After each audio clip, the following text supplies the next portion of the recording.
किसी ने कमाल की बात की है कि अपने सिर्फ वो नहीं होते हैं जो तस्वीरों में साथ खड़े होते हैं, बल्कि अपने तो वो होते हैं जो तकलीफ़ों में साथ खड़े होते हैं। नमस्ते दोस्तों, आर मैं आर के टॉप मोटिवेशन।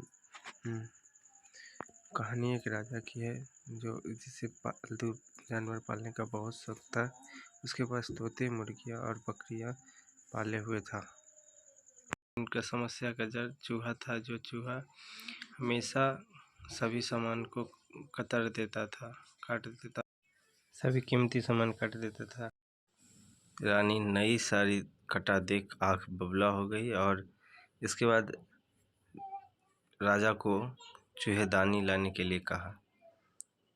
ये सब सुन चूहा बहुत परेशान हुआ और चूहा सोचता था, अब तो मुझे कैद कर लेगा, अब क्या करें।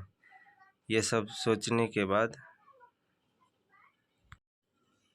चूहा तोते के पास गया और कहा, मेरी मदद करो। तब तोते ने कहा, तुम्हारी मदद क्यों करूं?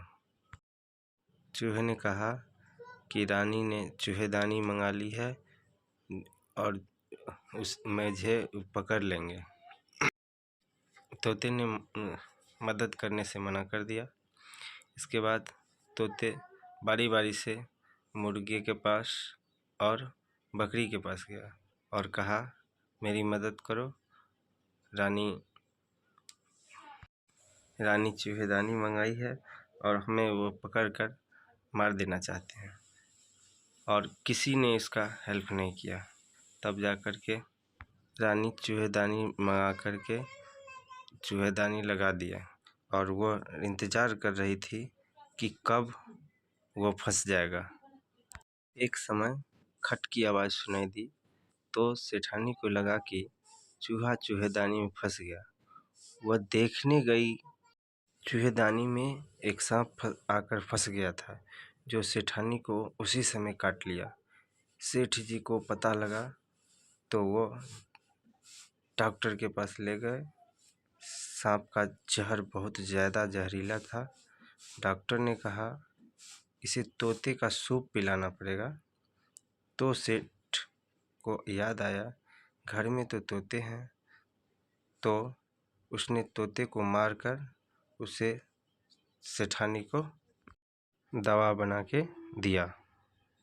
सेठानी ठीक हो गई तो कुछ मेहमान आए हुए थे, तो उसकी खातिरदारी के लिए मुर्गे को काट कर सभी को खिला दिया।